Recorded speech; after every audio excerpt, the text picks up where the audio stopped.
were doing periodic table, and in the previous class, yesterday's class, we did all about atomic and ionic radius. So today we are going to discuss about ionization energy, or we can say ionization enthalpy, or we can say ionization potential. So which तीनों terms, all the three terms are same. So now first of all, what do you mean by ionization energy? मतलब अगर अपन बिल्कुल simple way नाल इसनू convey करना है तो the energy needed to convert an atom into its ions. The energy needed to convert an atom into its ions. But the precise definition. So देखो बच्चे, this is suppose an atom, fine, जिसमें shells ਦੇ ਵਿੱਚ electrons है. So outermost shell ਦੇ ਵਿੱਚੋਂ ਇੱਕ electron ਨੂੰ ਤੁਸੀਂ ਇਨਫਾਈਨਾਈਟ ਡਿਸਟੈਂਸ ਤੇ ਲੈ ਕੇ ਜਾਣਾ ਹੈ. ਸੋ ਇੱਕ ਸਿੰਗਲ ਆਈਸੋਲੇਟਡ ਗੈਸੀਅਸ ਐਟਮ ਚੋਂ ਤੁਸੀਂ ਇਲੈਕਟ੍ਰੋਨ ਨੂੰ ਇਨਫਾਈਨਾਈਟ ਡਿਸਟੈਂਸ ਤੇ ਲੈ ਕੇ ਜਾਣਾ ਹੈ. Means you have to take it away from the field of the nucleus. Nucleus ਦੀ ਹੋੜ ਚੋਂ ਤੁਸੀਂ ਉਸ ਨੂੰ ਰਿਮੂਵ ਕਰਨਾ ਹੈ. ਠੀਕ ਹੈ. So the energy required to do so is known as ionization energy, ionization potential, or ionization enthalpy. You getting my point? So basically, a complete definition की बनेगी. So the complete definition for ionization energy या enthalpy या potential is the amount of energy needed to remove an electron from the field of the nucleus and take it to the infinite position, to take it away from the hold of the nucleus. ठीक है ना? From an isolated gaseous atom. ये भी mention करना है बच्चे नाल, क्योंकि अपन सिंगल एटम ले अपन डिस्कस कर रहे हैं. Now, what are the units of ionization energy? जो units अपन normally energy ले यूज करते हैं, joules, kilojoules, electron volts, किसी भी फॉर्म्स तुसी एनर्जी दे यूनिट्स ले सकते हो. Done? So this is about the definition. Now,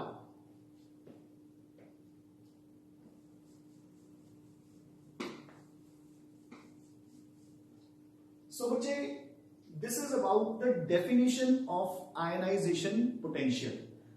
हुन बच्चे ध्यान च रखना कि ionization energy is a property of metals, क्योंकि अपन ने क्या किया है कि the energy needed to remove the electron, and electrons ਨੂੰ lose कौन करना ਹੁੰਦਾ है? Metals. Non-metals ਦਾ electrons gain ਕਰਦੇ हैं. So basically ionization energy is a property of metals, and the relation between metallic character and ionization energy की होएगा?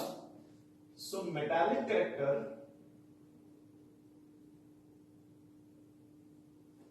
is inversely proportional to ionization energy. So बच्चे, metallic character is inversely proportional to ionization energy. उसका मतलब क्या है कि किसी भी ionization energy अगर ज्यादा होएगी, उसका metallic character उतना ही घट होएगा. देखो इसमें एक्सप्लेन करना इज वेरी इजी. देखो जो metals they are ready to lose electrons, and if somebody is ready to lose something, तो उस चीज को बाहर निकालने ਲਈ ਆਪਾਂ ਨੂੰ एनर्जी की देनी पड़ेगी? घट. So lesser is the ionization energy, more is the metallic character. Done? Now we shall study जो अपना main topic है आज दा, कि while moving from left to right in a period, कल दी तरह, and top to bottom in a group, ionization energy कितना vary कर रही है. But उस तो पहला, ठीक है ना, उस तो पहला अपने की पढ़ना है कि the factors upon which the ionization energy depends, कि ionization energy केड़े-केड़े factors दे ऊपर depend करती है. So बच्चे, these are the factors upon which the ionization energy depends. So पहला अपन ये factors study करांगे, ठीक है. So the first factor is atomic radius. हुन देखो बच्चे, इलेक्ट्रॉन नू न्यूक्लियस दी फील्ड चों तुसी रिमूव करना है. So देखो, so this is your nucleus, and let it be these are the shells. Fine. अगर एक इलेक्ट्रॉन ਇੱਥੇ ਪਿਆ है, so देखो बच्चे, तुसी रिमूव करना है इलेक्ट्रॉन, एंड इलेक्ट्रॉन ਨੂੰ ਹੋਲਡ ਕਿਸਨੇ ਕੀਤਾ ਹੋਇਆ ਹੈ? ਨਿਊਕਲੀਅਸ ਨੇ. ਠੀਕ ਹੈ ਨਾ? the electron has been held by the nucleus. So एक सिंपल जी गल है कि जिन्ना इलेक्ट्रॉन न्यूक्लियस तो दूर होएगा, ਉਹਨਾਂ ਨਿਊਕਲੀਅਸ ਦੀ ਹੋਲਡ ਉਸਦੇ ਉੱਪਰ ਕੀ ਹੋ ਜਾਏਗੀ ਵੀਕ, ਉਨਾ ਹੀ ਉਸਨੂੰ ਰਿਮੂਵ ਕਰਨਾ ਕੀ ਹੋ ਜਾਏਗਾ ਈਜ਼ੀ। ਸੋ ਦੇਖੋ ਇਹ वाला इलेक्ट्रॉन रिमूव करना मुश्किल है, अगर इलेक्ट्रॉन ਇੱਥੇ ਹੁੰਦਾ ਤਾਂ ਈਜ਼ੀ ਹੁੰਦਾ, अगर इलेक्ट्रॉन ਇੱਥੇ ਹੁੰਦਾ ਤਾਂ ਹੋਰ भी ज्यादा ਈਜ਼ੀ ਹੁੰਦਾ। You getting a point? So what I want to say is कि जिन्ना एटॉमिक रेडियस ज्यादा होएगा, जिन्ना एटम बड़ा होएगा, उतना ही इलेक्ट्रॉन का डिस्टेंस फ्रॉम द न्यूक्लियस ज्यादा होएगा, एंड जिन्ना ही न्यूक्लियस तो डिस्टेंस ज्यादा होएगा उतना इलेक्ट्रॉन को रिमूव करना की हो जाएगा easy. So what we can say is कि जो आयनाइजेशन एनर्जी होती है बच्चे, ionization energy is inversely proportional to atomic radius. जिन्ना एटम का साइज बड़ा होएगा, रेडियस ज्यादा होएगी, उतना आयनाइजेशन एनर्जी घट होएगी। So this is your first factor. So हुन मैं नाल नाल तुहानू पॉइंट्स भी दसी जाना है। हुन कल आपां ने की कीता सी कि एक पीरियड दे विच while moving from left to right atomic radius decrease होता जाता है, याद है कि नहीं? सो आयनाइजेशन एनर्जी की होती जाएगी इंक्रीज। सोडियम की सब तो घट होएगी, मैग्नीशियम की ज्यादा, एल्यूमीनियम की ज्यादा, सिलिकॉन की होर ज्यादा। ये पॉइंट्स आप करांगे, बट जस्ट मैं कोरिलेट कर रहे हैं कि एटॉमिक रेडियस पे इनवर्सली प्रोपोर्शनल है। जितना रेडियस घटूगा आयनाइजेशन एनर्जी बढ़ूगी। So while moving from left to right in a period ionization energy बढ़ूगी बिकॉज रेडियस घटती जाती है। Second point. So point number 2 is nuclear charge. Of course हुन बच्चे इलेक्ट्रॉन नु होल्ड किसने कीता है? न्यूक्लियस ने। तो न्यूक्लियस कोल की हुंदा positive charge. Greater is the nuclear charge, greater will be the hold. So जितना होल्ड ज्यादा होएगा उतना न्यूक्लियस उसको ज्यादा स्ट्रांगली होल्ड करेगा, एंड उतना ही अपन उसको छुड़वान लई, फ्री करन लई एनर्जी ज्यादा देनी पड़ेगी। यानी कि जो आयनाइजेशन एनर्जी है that is directly proportional to nuclear charge.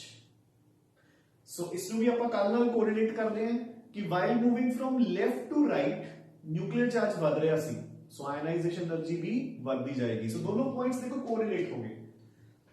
While moving from left to right nuclear charge बढ़ रहा सी तो आयनाइजेशन एनर्जी बढ़ रही है। एटॉमिक रेडियस घट रही सी तो भी आयनाइजेशन एनर्जी बढ़ रही है। यानी कि from moving left to right ionization energy will go on increasing. Getting a point? Now come on to screening. So screening का मतलब की सीगा बच्चे कि जो अंदर वाले शेल्स है वो बाहर वाले शेल्स दे इलेक्ट्रॉन्स नु न्यूक्लियस दी होल्ड तो स्क्रीन करते हैं, याद है ना? सो जिन्ना जिन्ना ज्यादा दूर जाई जाएगा। सो देखो बच्चे,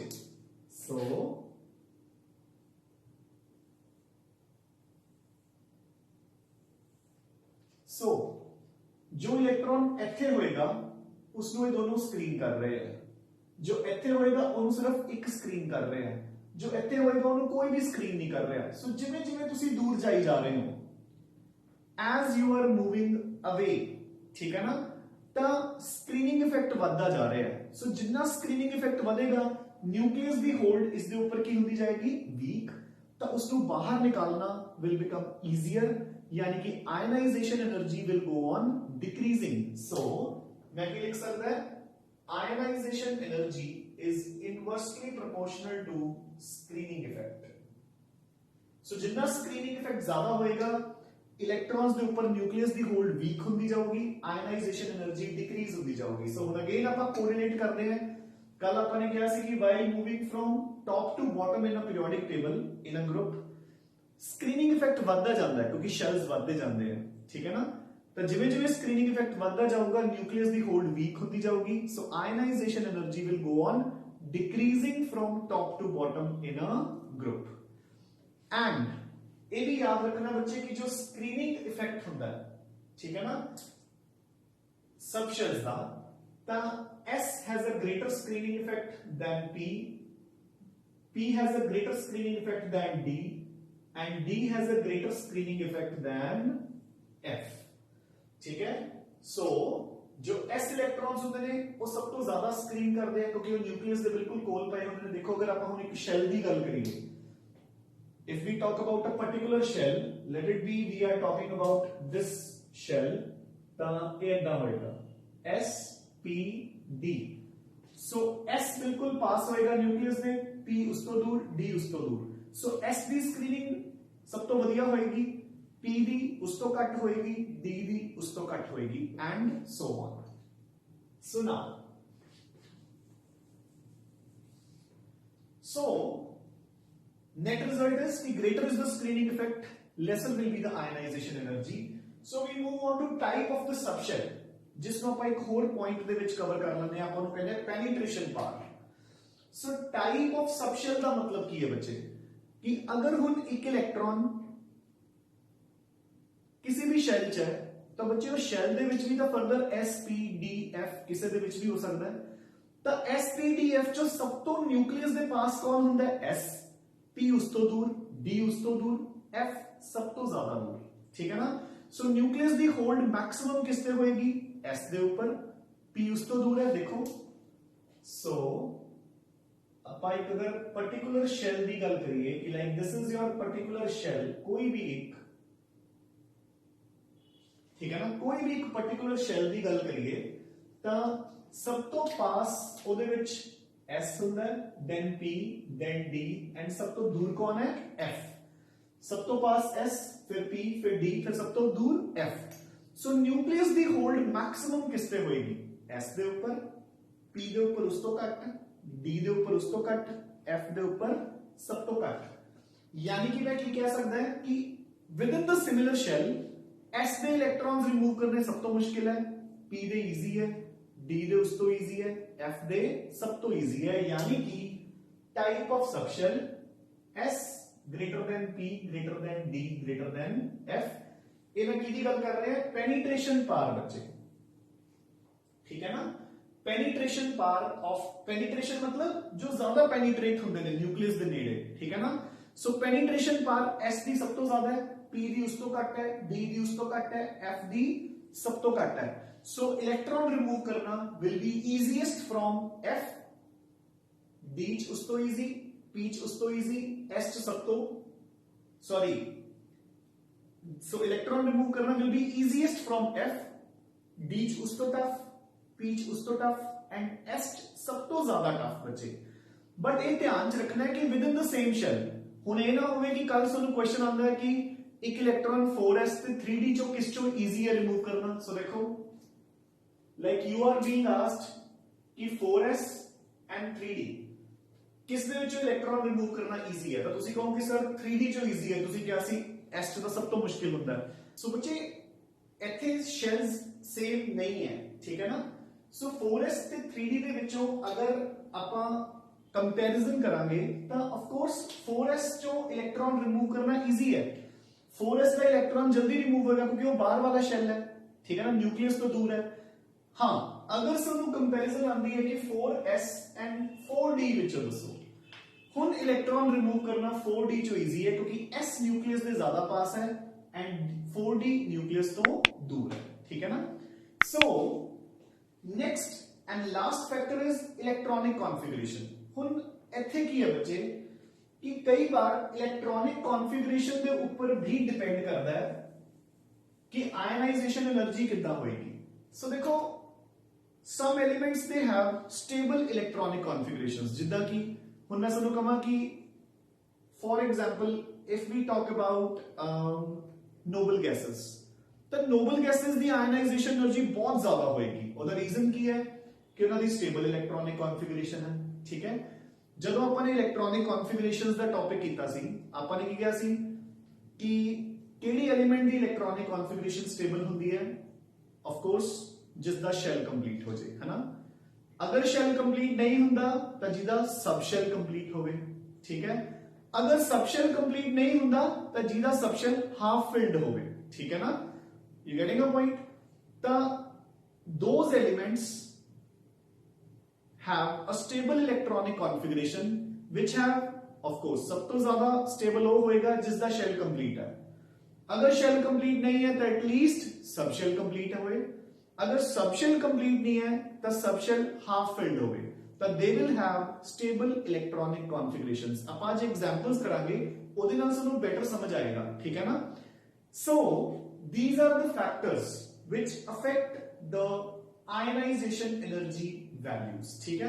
हुण आपां करांगे बच्चे कि एक ਪੀਰੀਅਡ ਦੇ ਦੌਰਾਨ while moving from left to right ਜਾਂ ਇੱਕ ਗਰੁੱਪ ਦੇ ਵਿੱਚ while moving from top to bottom ionization energy ਕਿੱਦਾਂ ਵੇਰੀ ਕਰਦੀ ਹੈ। ਬਟ ਉਸ ਤੋਂ ਪਹਿਲਾਂ ਆਪਾਂ ਇੱਕ ਹੋਰ ਟੌਪਿਕ ਕਵਰ ਕਰਾਂਗੇ known as successive ionization energies। now what do you mean by successive ionization energies? देखो बच्चे, like मैं ਤੁਹਾਡੇ ਲਈ ਤਿੰਨ एग्जांपल्स ਲਵਾਂਗਾ। सोडियम, उसके नाल कौन है मैग्नीशियम, उस तो अगे कौन हुंदा है एल्यूमीनियम। सोडियम की electronic configuration is 2,8,1, magnesium is 2,8,2, aluminium is 2,8,3। so we have three elements जिन्होंने आप एग्जाम्पलीफाई कर रहे हैं। now we know कि सोडियम ਨੂੰ ਤਾਂ स्टेबल होने ਲਈ सिर्फ एक इलेक्ट्रॉन की जरूरत है, देने की जरूरत है। सो ਆਪਾਂ ਉਸ ਨੂੰ आयनाइजेशन एनर्जी प्रोवाइड करांगे। This is known as ionization energy 1 and वो अपना इलेक्ट्रॉन लूज करेगा and it will become Na+ यानी कि स्टेबल। ਹੁਣ ਉਹ दूसरा इलेक्ट्रॉन लूज नहीं करूंगा क्योंकि वो तो नोबल गैस बन चुकी है 2,8। It has now a stable electronic configuration. ਹੁਣ मैं बच्चे मैग्नीशियम पे आ जाओ। सो मैग्नीशियम पहला आप उसको देवांगे आयनाइजेशन एनर्जी 1, वो एक इलेक्ट्रॉन लूज करूंगा, मैं इथे लिख देना -1 इलेक्ट्रॉन एंड वो बन जाएगा Mg+ 2,8,1। नाउ वी नो कि इट इज स्टिल अनस्टेबल, तो फिर आप उसको देवांगे आयनाइजेशन एनर्जी 2 and वो एक इलेक्ट्रॉन होर लूज करेगा and it will become magnesium plus 2 2,8। now it has become a noble gas, attained a noble gas configuration। ठीक है ना। similarly come to aluminium बच्चे। so आप उसको देवांगे पहला आयनाइजेशन एनर्जी 1, वो एक इलेक्ट्रॉन लूज करके बनेगा aluminium plus 2,8,2। फिर आप उसको देवांगे आयनाइजेशन एनर्जी 2, वो अनदर इलेक्ट्रॉन लूज करके बनेगा एल्यूमिनियम 2+ 2,8,1। फिर आप उसको देवांगे आयनाइजेशन एनर्जी 3, फिर वो एक होल इलेक्ट्रॉन लूज करके बन जाएगा aluminium 3+ 2,8। You getting a point. ਹੁਣ अगर मैंने कोई पूछे कि मैग्नीशियम की आयनाइजेशन एनर्जी कितनी है टोटल, तो कितनी होएगी ionization energy 1 plus ionization energy 2, क्योंकि टोटल तो इतनी देनी पै रही ना स्टेबल करने ਲਈ। सिमिलरली एल्यूमिनियम की कितनी है ionization energy 1 plus 2 plus ionization energy 3। ठीक है। Now this is what you mean by successive ionization energies. Successive मतलब ਜਦੋਂ किसी एलिमेंट चों ਆਪਾਂ ਨੇ ਇੱਕ ਤੋਂ ਜ਼ਿਆਦਾ ਇਲੈਕਟ੍ਰॉन्स रिमूव करने हैं तो आप आयनाइजेशन एनर्जी दिंदे जावांगे तो उस चों इलेक्ट्रॉन्स निकलते जाएंगे until and unless it becomes stable। हुण इत्थे मुद्दा की है, मुद्दा इज कि जो ये दो वैल्यूज है आयनाइजेशन एनर्जी 1 एंड 2, इहदे विचों ionization energy 2 will be greater than ionization energy 1। Similarly इत्थे ionization energy 3 will be greater than ionization energy 2 will be greater than ionization energy 1। so कहने का मतलब की है कि जिवें जिवें आप इलेक्ट्रॉन्स रिमूव करते जा रहे हैं जो आयनाइजेशन एनर्जी दी वैल्यूज होंगियां they will go on increasing. So ionization energy 3 greater than 2 greater than 1। हुण इसका रीजन की है बच्चे कि आयनाइजेशन एनर्जी बढ़ती क्यों जा रही है। This is called successive ionization energy. Successive मतलब उस तो बाद वालियां ये बढ़दियां क्यों जा रही हैं। बिल्कुल कल वाला लॉजिक अपने माइंड पे लेके आओ, सेम लॉजिक है। सो देखो मैग्नीशियम एथे, now it has 12 electrons and 12 protons. So दोनों 12 है इसके कोल। ठीक है, यानी कि 12 इलेक्ट्रॉन्स नु 12 प्रोटॉन्स ने होल्ड किया हुआ है। ਹੁਣ ਜਦੋਂ इसने एक इलेक्ट्रॉन लूज करता तो मैग्नीशियम प्लस कोल इलेक्ट्रॉन्स का रह गए 11, प्रोटॉन्स कितने है हले भी 12। सो हुन दोस 12 प्रोटॉन्स ने 11 इलेक्ट्रॉन्स ਨੂੰ होल्ड किया हुआ है, यानी कि न्यूक्लियस ਦੀ होल्ड इलेक्ट्रॉन्स ਦੇ ਉੱਪਰ इंक्रीज होगी। तो ਜਦੋਂ होल्ड इंक्रीज होगी तो इलेक्ट्रॉन्स ਨੂੰ रिलीज करना की हो जाएगा tough. Getting a point. Similarly इत्थे देखो एल्यूमीनियम इसदे कोल 13 इलेक्ट्रॉन्स एंड 13 प्रोटॉन्स है, एक इलेक्ट्रॉन लूज करके ਇਹਦੇ ਕੋਲ इलेक्ट्रॉन्स 12 है, प्रोटॉन्स हले भी 13 है, सो होल्ड इंक्रीज हो गया।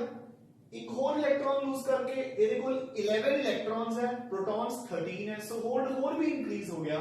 ਤਾਂ ਜਿਵੇਂ ਜਿਵੇਂ ਇਲੈਕਟ੍ਰॉन्स ਘਟਦੇ ਜਾ ਰਹੇ ਨੇ प्रोटॉन्स ਦੀ ਗਿਣਤੀ ਉਨੀ ਹੋਈ ਹੈ, ਤਾਂ ਨਿਊਕਲੀਅਰ ਚਾਰਜ ਜੋ ਇਫੈਕਟਿਵ ਹੈ ਉਹ ਇੰਕਰੀਜ਼ ਹੁੰਦਾ ਜਾ ਰਿਹਾ ਹੈ, ਤਾਂ ਨਿਊਕਲੀਅਸ ਦੀ ਹੋਲਡ ਇੰਕਰੀਜ਼ ਹੁੰਦੀ ਜਾ ਰਹੀ ਹੈ, ਇਸ ਕਰਕੇ ionization energy will go on increasing. So among the successive ionization energies जो बिल्कुल फर्स्ट आयनाइजेशन एनर्जी होती है वो मिनिमम होती है, वो उस तो ज्यादा, एंड थर्ड उस तो ज्यादा। You getting a point बच्चे? So this is what you mean by successive ionization energies.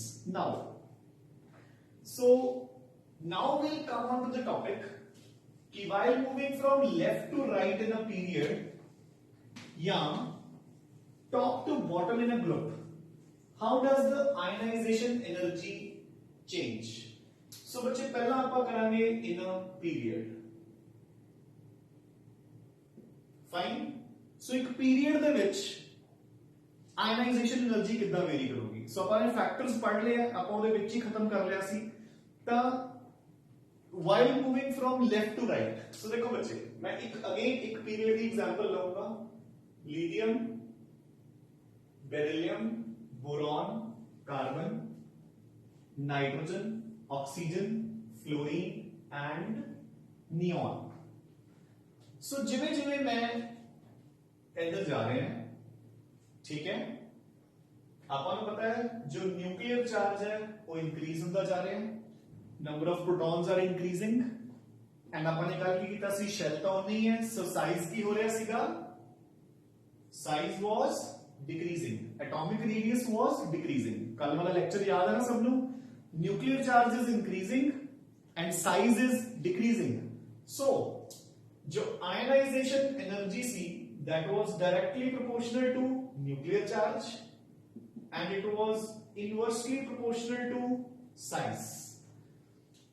So nuclear charge अगर बढ़ता है तो ionization energy increases, size अगर decrease करता है तो भी ionization energy increases. So बच्चे दोनों ही factors ionization energy को की कर रहे हैं increase, and that is why while moving from left to right in a period the ionization energy will increase. Done? So this is a general principle. बच्चे गल समझ आ गई ना कि इधर भी जाते वक्त न्यूक्लियर चार्ज बढ़ रहे हैं, साइज घट रहे हैं, दोनों ही फैक्टर्स आयनाइजेशन एनर्जी को इंक्रीज कर रहे हैं। So ionization energy will go on increasing. However एक दो चीजां नु ध्यान च रखना है, वो केड़ियां चीजां देखो बच्चे समझ आ गया? नाउ सो हुण एक चीज ध्यान च रखनी है बच्चे कि lithium the ionization energy will be less than beryllium.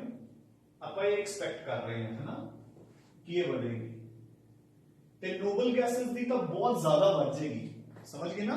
क्योंकि नोबल गैसेस दी स्टेबल इलेक्ट्रॉनिक कॉन्फ़िगरेशन होती है, सो मैं सिंबल पाता कि it will be very high.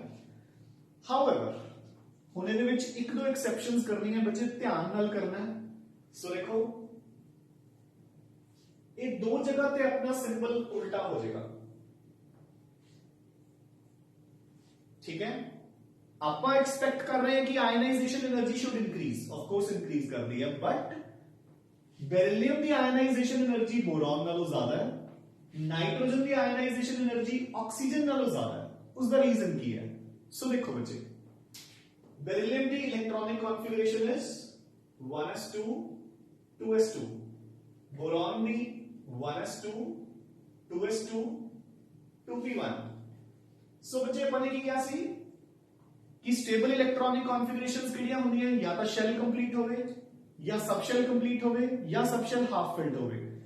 सो बच्चे देखो इत्थे सबशेल कंप्लीट है, beryllium has a stable electronic configuration क्योंकि ਉਹਦੇ दोनों सबशेल्स की ने कंप्लीट, जबकि बोरॉन कोल सबशेल कंप्लीट नहीं है, ना ही हाफ फिल्ड है, एंड मोर ओवर ਉਹਨੂੰ क्लियरली दिख रहा है कि अगर मैं आहा वाला एक इलेक्ट्रॉन लूज कर दवां तो it will become very stable. So जेड़ा आहा वाला एक इलेक्ट्रॉन है this is very easy to be removed. So boron the first ionization energy will be less than that of beryllium. याद रखना बच्चे, ठीक है ना, वेरी वेरी वेरी इंपॉर्टेंट। इदां दी एक्सेप्शंस च बच्चे ऑफन मार खांदे हैं, आपां ने नहीं खानी। Similarly come on to nitrogen and oxygen. So nitrogen atomic number 7 1s2 2s2 2p3, oxygen 1s2 2s2 2p4। सो बच्चे सब लोग क्लियरली पता चल ही गया होगा कि नाइट्रोजन की आयनाइजेशन एनर्जी क्यों ज्यादा है, क्योंकि it has half filled subshell. p कोल कितने इलेक्ट्रॉन्स होंगे हैं 6, ਇਹਦੇ ਕੋਲ ਕਿੰਨੇ ਹੈ 3, 6 ਦਾ 3 ਹਾਫ, ਠੀਕ ਹੈ ਨਾ। ਸੋ ਉਹਦੀ ਇਲੈਕਟ੍ਰੋਨਿਕ ਕਨਫਿਗਰੇਸ਼ਨ ਕਾਫੀ ਹੱਦ ਤੱਕ ਸਟੇਬਲ ਹੈ, जबकि ऑक्सीजन उसकी ना फुल है ना हाफ है, जबकि उन्हें क्लियरली दिख रहा है कि अगर वो एक इलेक्ट्रॉन इथों लूज कर दे तो वो भी स्टेबल हो जाएगा half filled. So first ionization energy of oxygen is less than that of nitrogen. Done. यही सेम क्वेश्चन बच्चे अपन को अगली एलिमेंट्स च भी आ सकता है। बेरिलियम के नीचे कौन होता है मैग्नीशियम, उसकी कॉन्फ़िगरेशन की बनेगी 1s2 2s2 2p6 3s2। Atomic number 12।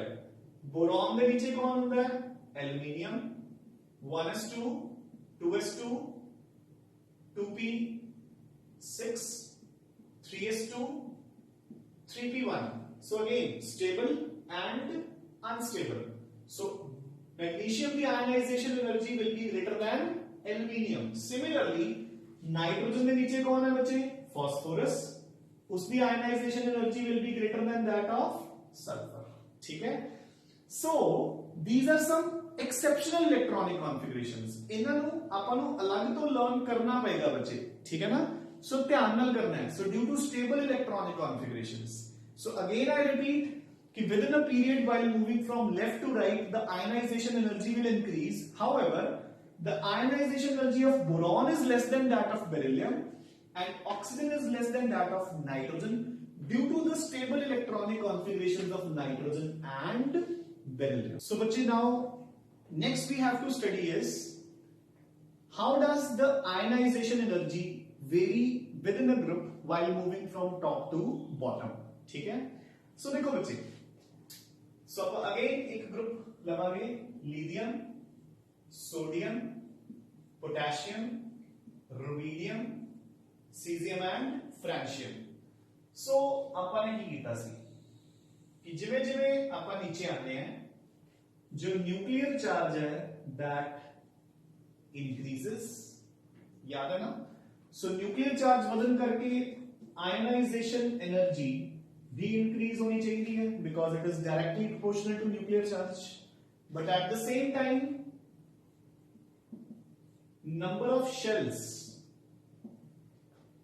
increase, a number of shells बदल करके स्क्रीनिंग इंक्रीज हो जाती है ना। सो स्क्रीनिंग इंक्रीज हो करके आयनाइजेशन एनर्जी शुड डिक्रीज, क्योंकि जो अंदर वाले शेल्स है वो बाहर वाले इलेक्ट्रॉन नु न्यूक्लियस दी होल्ड तो बचा के रखणगे, और जो न्यूक्लियस दी होल्ड तो बचेगा तो ऑफ कोर्स न्यूक्लियस दी होल्ड वीक हो जाएगी, तो उसको बाहर निकालना की हो जाएगा easy, and that is why the ionization energy will decrease. Last factor size increases. So जिवें जिवें अपन नीचे आने अपन ने गल कीता सी एटॉमिक रेडियस बढ़ती जाती है, ठीक है। एंड जिवें जिवें रेडियस बढ़ती जाएगी तो अगेन जेड़ा इलेक्ट्रॉन है वो न्यूक्लियस दी होल्ड तो दूर हुंदा जाएगा, तो उसको रिमूव करना की हुंदा जाएगा easy. So again the ionization energy should decrease। so अपने को तीन फैक्टर्स है बच्चे, न्यूक्लियर चार्ज बढ़ता जा रहा है बट स्क्रीनिंग भी बढ़ती जा रही है। ते आपने कल फॉर्मूला कीता सी कि effective nuclear charge is equal to nuclear charge minus the screening constant. Effective nuclear charge is equal to nuclear charge minus the screening effect. So बच्चे जिवें जिवें स्क्रीनिंग इफेक्ट बढ़ता जाएगा जो इफेक्टिव न्यूक्लियर चार्ज है, न्यूक्लियर चार्ज का actual effect, ठीक है ना, वो डिक्रीज होता जाएगा। सो अगेन आप कल की तरह कहांगे कि एक फैक्टर है जो आयनाइजेशन एनर्जी को बढ़ा रहा है, जबकि दो फैक्टर्स ने जो आयनाइजेशन एनर्जी को डिक्रीज कर रहे हैं।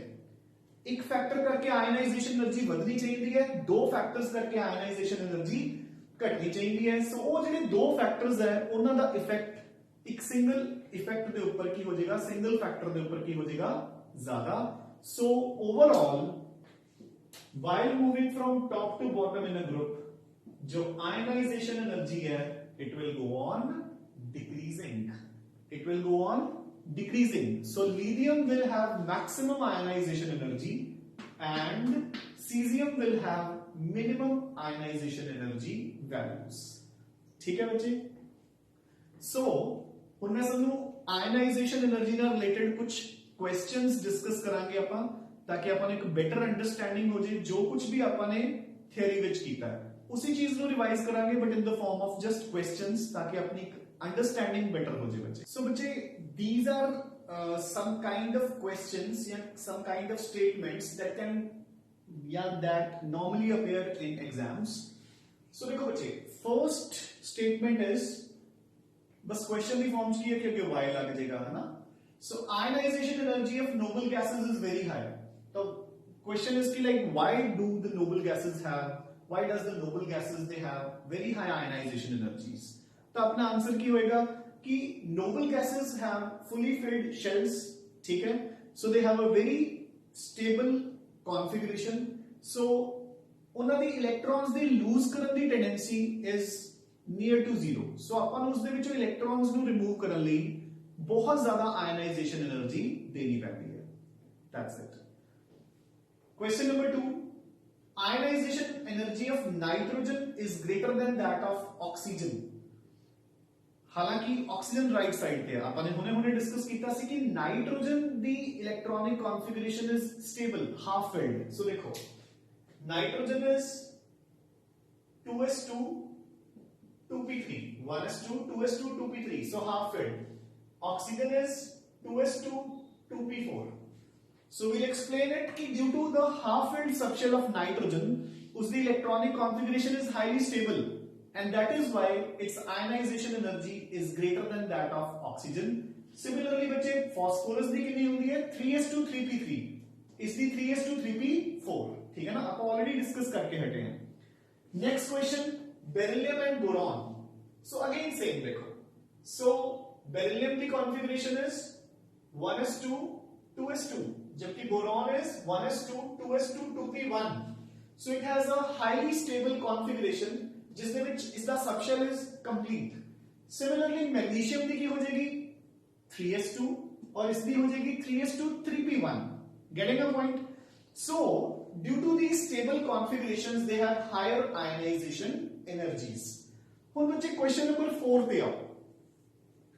सो क्वेश्चन नंबर 4 इज के सो देखो जरा, मतलब इधर के क्वेश्चंस भी अपन आते हैं which are logic based questions, concept based questions। वो की कह रहे हैं ionization energy 1 of magnesium is greater than that of sodium, but ionization energy 2 of magnesium is far less than, मतलब सोडियम भी बहुत ज्यादा होती है than magnesium। why? ठीक है, इसका मतलब की ये क्वेश्चन था कि अगर मैं सोडियम ते मैग्नीशियम चो एक इलेक्ट्रॉन रिमूव करना है तो मैग्नीशियम चो मुश्किल ना होएगा क्योंकि उसकी आयनाइजेशन एनर्जी ज्यादा है, बट अगर सेकंड रिमूव करना है तो सोडियम चो बहुत ज्यादा मुश्किल होएगा, ठीक है ना, उल्टा हो जाएगा। व्हाई? देखो बच्चे, सो सोडियम की configuration is 281 while magnesium is 282, ठीक है। सो इसका न्यूक्लियर चार्ज इस तो ज्यादा है, सो ऑफ कोर्स इसकी आयनाइजेशन एनर्जी की होएगी ज्यादा, नो डाउट, क्योंकि ਇਹਦੇ ਕੋਲ 12 प्रोटॉन्स है, इसके कोल 11 प्रोटॉन्स है। बट ਜਦੋਂ एक इलेक्ट्रॉन लूज हो गया, ए बन गया सोडियम प्लस 2,8, ए एक इलेक्ट्रॉन लूज करके बन गया मैग्नीशियम प्लस 281। ਹੁਣ जरा चेक करो, ਹੁਣ अपना न्यूक्लियर चार्ज ਦੇ ਨਾਲ ਨਾਲ, न्यूक्लियर चार्ज ਤਾਂ ਬੱਚੇ ਇਹਦੇ ਕੋਲ ਹਲੇ ਵੀ 11 ਹੈ, ਇਹਦੇ ਕੋਲ 12 ਹੈ, ਬਟ ਹੁਣ न्यूक्लियर चार्ज ਦੇ ਨਾਲ ਨਾਲ ਇੱਕ ਹੋਰ ਐਡੀਸ਼ਨਲ ਫੈਕਟਰ ਆ ਗਿਆ, ਨੋਬਲ ਗੈਸ ਕॉन्फ़िगरेशन। ਇਹਦੀ कॉन्फ़िगरेशन ਕੀ ਹੋ ਚੁੱਕੀ? स्टेबल। इसकी कॉन्फ़िगरेशन हले स्टेबल नहीं है, ये एक इलेक्ट्रॉन लूज करके स्टेबल होएगा। सो इसकी तो बच्चे आ इलेक्ट्रॉन लूज करने की tendency is very very very very high, जबकि सोडियम की तो हम टेंडेंसी नहीं है लूज करने की। सो अगर हम तुसी सेकंड इलेक्ट्रॉन रिमूव करना है, इस चो तो इजीली हो जाएगा, ठीक है, बट इस दे विचों रिमूव करने ਲਈ ਸਾਨੂੰ बहुत ज्यादा एनर्जी देनी पड़ेगी। डन। सो अपना आंसर की होएगा कि the first ionization energy of magnesium is greater than that of sodium, no doubt, because of its higher nuclear charge। आप कहते हैं कि उसका न्यूक्लियर चार्ज ज्यादा है, साइज इसका छोटा होएगा क्योंकि शेल्स दोनों को सेम है, तो इसकी आयनाइजेशन एनर्जी इस तो ज्यादा होएगी। फिर आप की लिखांगे however after losing one electron sodium will attain a stable noble gas configuration, so it has absolutely no tendency to lose its second electron। सो अगर आपने इसको सेकंड इलेक्ट्रॉन रिमूव करना है तो आपको बहुत ज्यादा आयनाइजेशन एनर्जी देनी पड़ेगी, and that is why second ionization energy of sodium will be far far far greater than that of magnesium. बच्चे getting a point? So this is about ionization energies. So it is very important and at the same time an easier topic, ठीक है ना। So अपने को hardly I think 1 or 2 maybe a maximum of 2 lectures more for this chapter। उसके बाद ये chapter अपना खत्म हो जाएगा, ठीक है, and then we'll be off to redox reactions, another small easy and interesting chapter, ठीक है ना। So बच्चे आज तुसी ये आयनाइजेशन एनर्जीज चंगी तरह कर लेनी है, ठीक है। इस दिन आर रिलेटेड जो क्वेश्चंस या असाइनमेंट्स उन्हें मिलेगी वो भी कर लेनी है, ठीक है। We'll meet for the doubts at the same time at 6 p.m. And बच्चे one thing again I want to make it clear, ठीक है ना, कि like I just want you all to study very hard, ठीक है। At least be sincere, be hardworking। देखो बच्चे जो एक इंटेलिजेंस कोशेंट होता है, I don't believe in that, है ना। मतलब I don't say कि कोई बच्चा इंटेलिजेंट है, कोई बच्चा इंटेलिजेंट नहीं है। मैं नहीं कहता कि कोई बच्चा अगर 10th विच 90% लेके आया ते अगर कोई बच्चा 10th विच 70% लेके आया तो 70 या 60% वाला 90% बच्चे को बीट नहीं कर सकता, नहीं, nothing like that. Hard work has no substitute, ठीक है ना। जो बच्चा हार्ड वर्क करेगा वो मेडिकल नॉन मेडिकल एक्सेल करेगा ही करेगा, I can give it in return, ठीक है। And moreover when your teachers are working hard you are also expected to work very hard, ठीक है ना। तुसी देखा ही होना है कि कल मैं जिन्ने भी बच्चे दे वर लाइक नॉन सीरियस या kind of non responding in the group without any doubts या कुछ भी, उन्होंने मैं दूसरे ग्रुप शिफ्ट करता, ठीक है ना। तो similar can happen with everyone. So बच्चे देखो तुसी घर बैठे हो, हार्डली 3 और 4 लेक्चर्स तुसी अटेंड करते हो, तो जे फिर भी तुसी होमवर्क किन्ने क्वेश्चंस मिलते हैं बच्चे सानू, जो असाइनमेंट्स होती हैं असि भी तो डेली प्रिपेयर करके सानू देने ही है, डाउट्स भी लेने हैं। अगर असी प्रिपेयर कर सकते हैं, डाउट्स ले सकते हैं, तो यू कैन आल्सो वर्क बच्चे, ठीक है ना। एंड मोर ओवर अपने लास्ट लेक्चर में सानू कितने क्वेश्चंस दिते सीगे, 3 क्वेश्चंस वर देयर, सब दे अगे 3-3 4-4 छोटे-छोटे पार्ट सी, तो हार्डली 10 to 12 क्वेश्चंस, और वो भी मतलब I think maximum half an hour का होमवर्क होएगा, ठीक है ना। So if you can't do enough homework बच्चे then it is really bad on your part, ठीक है ना। So be serious in your studies, ठीक है ना। मतलब मेडिकल नॉन मेडिकल आप ऐदा नहीं लै सकते होंगे कि आप लैके बुक्स लैके ढेर मार के घरे इकट्ठा कर लिया और वो अपने आप पढ़िया जान गया, नहीं, यू हैव टू स्टडी, ठीक है ना। You have to ask the doubts and don't ever think कि सानू ये नहीं पता चलता कि केड़ा बच्चा पढ़ रहा है केड़ा नहीं पढ़ रहा, because those who will study will definitely ask for some questions, for some doubts, क्योंकि no student is just like कि अगर मतलब वो क्वेश्चंस कर रहे हैं तो उन्होंने कभी कोई डाउट ही नहीं आ रहा, ठीक है ना। मतलब 100% तो असि खुद कहने हैं कि we are not even 100%, we are also learning day by day, तो बच्चों को क्यों नहीं डाउट्स आएंगे बच्चे। And moreover we are here, तुसी पे किस लिए कर रहे हो, you are paying to get your doubts cleared, ठीक है ना। अगर तुसी डाउट्स ही नहीं पूछने बच्चे फिर फायदा की है, ठीक है। So be very serious in your studies, चंगी तरह पढ़िया करो, याद रखियो कि कितने भी ढिले पाओगे तो थोनू भी उत्थे शिफ्ट किया जा सकता है, ठीक है ना। So I want you to study very hard, ठीक है ना बच्चे, be sincere in your studies। ਸੋ ਹੁਣ ਤੁਸੀਂ ਇੰਨਾ ਆਇਨਾਈਜੇਸ਼ਨ એનર્ਜੀਜ਼ ਬਾਰੇ ਕਰ ਲੈਣਾ ਹੈ, ਠੀਕ ਹੈ ਨਾ, ਇਸ ਦੇ ਕੁਐਸਚਨਸ ਕਰ ਲੈਣੇ ਆ। Will complete this chapter maximum in 1 or 2 more lectures, ठीक है, और इस दे टेस्ट की तैयारी करते रहो। And one more important announcement, ठीक है, इस तो बाद अपने 2 चैप्टर्स कंप्लीट हो जाएंगे तो मैं इन्हां चैप्टर्स दे थ्योरी दे टेस्ट भी लवांगा, ठीक है ना। तो थ्योरी ਲਈ ਤੁਹਾਨੂੰ सारी कुछ thoroughly पढ़ना पड़ेगा, टाइम फिक्स हो जाएगा टेस्ट का, and you will be given a test of 1 hour which you will do under the guidance, under the supervision of your parents, ठीक है ना। ਤੁਹਾਡੇ पेरेंट्स ਨੂੰ ਕਾਲ ਚਲੀ ਜਾਊਗੀ, they will sit with you, ਤੁਸੀਂ 1 ਘੰਟੇ ਬਾਅਦ ਟੈਸਟ ਕਰਕੇ ਉਹਦੀ ਪਿਕ ਕਲਿੱਕ ਕਰਕੇ ਮੈਨੂੰ ਸੈਂਡ ਕਰ ਦੋਗੇ and I will check it and ਤੁਹਾਨੂੰ ਮਾਰਕਸ ਮਿਲ ਜਾਣਗੇ, ਠੀਕ ਹੈ ਨਾ। ਸੋ ਸਟਾਰਟ ਪ੍ਰੀਪੇਅਰਿੰਗ। ਟੈਸਟ ਕਦੋਂ ਹੋਊਗਾ, ਕਿਹੜੀ ਡੇਟ ਨੂੰ ਹੋਏਗਾ, ਉਹ ਮੈਂ ਚੈਪਟਰ ਦੀ ਕੰਪਲੀਸ਼ਨ ਤੋਂ ਬਾਅਦ ਤੁਹਾਨੂੰ ਦੱਸ ਦਾਂਗਾ ਆਫਟਰ ਇਟਸ ਐਮਸੀਕਿਊਜ਼ ਟੈਸਟ, ਠੀਕ ਹੈ ਨਾ। ਸੋ पिछला चैप्टर भी रिवाइज करना शुरू कर दो एंड जो भी ਤੁਹਾਨੂੰ बुक चो क्वेश्चंस दिते जाते हैं उन्होंने कर लिया करो बच्चे, ठीक है ना। जेडे बच्चों ने ड्यू टू बीइंग जेडे बच्चे किते रिमोट एरियाज च बैठे हैं, बुक्स अरेंज नहीं हुई ता you can text me for your questions, but questions करने हैं। अगर नहीं करोगे तो ਤੁਹਾਡੇ पेरेंट्स ਨੂੰ कॉल जाएगी एंड सोनू भी ਉਹਨਾਂ ਬੱਚਿਆਂ ਦੇ ਨਾਲ मैं शिफ्ट कर दूंगा, ठीक है ना। So keep studying, keep revising, keep yourself fit and fine. Thanks बच्चे।